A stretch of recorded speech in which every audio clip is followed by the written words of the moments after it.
He wrote 5 words on Facebook. "Bout to kill my kid." No punctuation, no emoji. Just a public post. And then silence.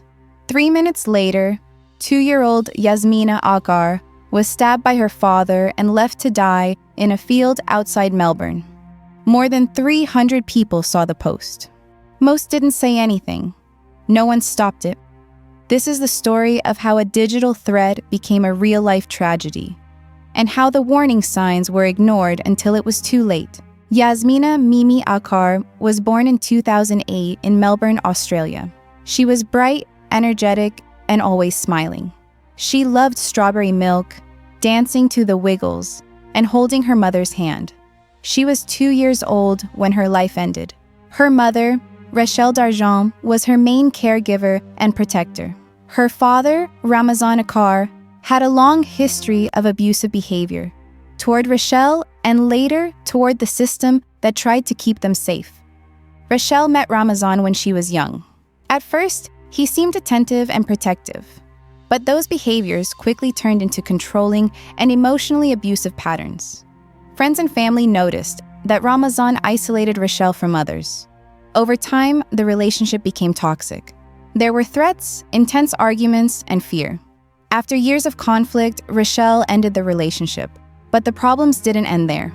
In 2010, Rachel filed for an intervention order, a legal order issued by an Australian court to protect someone from abuse, harassment, or stalking.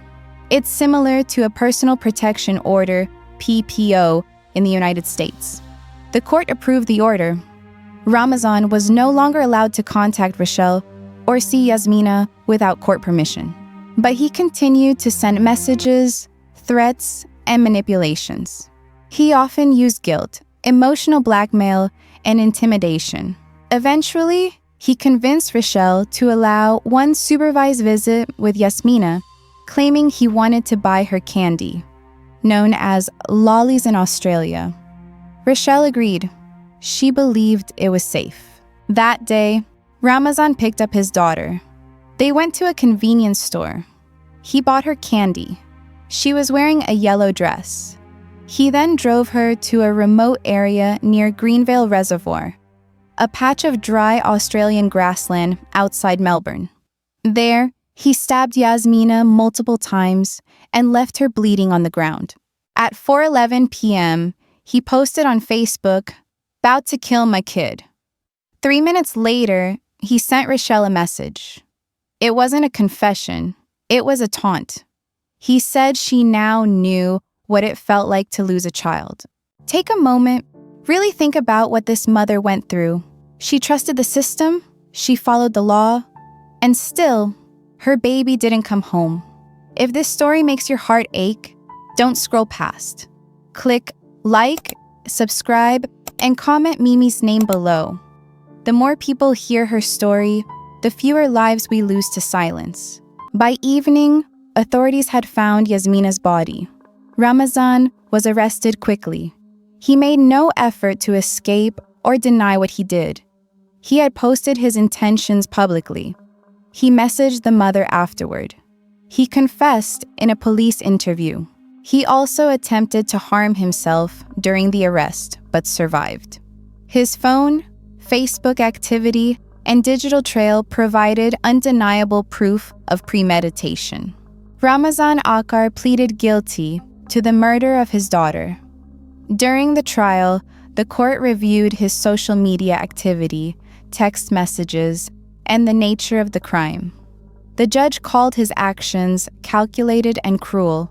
He was sentenced to life in prison without the possibility of parole. He is still serving that sentence today.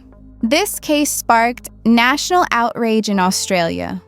A father posted a threat to kill his daughter, and did, just minutes later. Why didn't anyone report the post? Why wasn't the intervention order enough? And why wasn't there any real-time response to a digital red flag? The case exposed serious flaws. Restraining orders don't stop violent people. Social media threats are often dismissed. Victims sometimes have no way to prove danger until it's too late. Australia reviewed parts of its family law system and intervention order policies as a result. But for many, the changes weren't enough. Yazmina was 2 years old. She should have been protected. She should have been believed. She should still be here. Her mother, Rochelle, now advocates for domestic violence awareness. Every year, she posts tributes on social media, remembering her daughter and reminding others to speak up when something feels wrong. Her message is simple: don't ignore digital threats. This case wasn't about a custody dispute.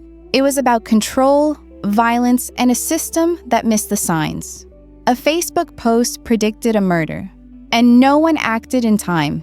If this story moved you, please like this video, subscribe to Secrets in the Shadows, and leave a comment with Mimi's name to honor her memory. These stories matter. Justice begins with awareness.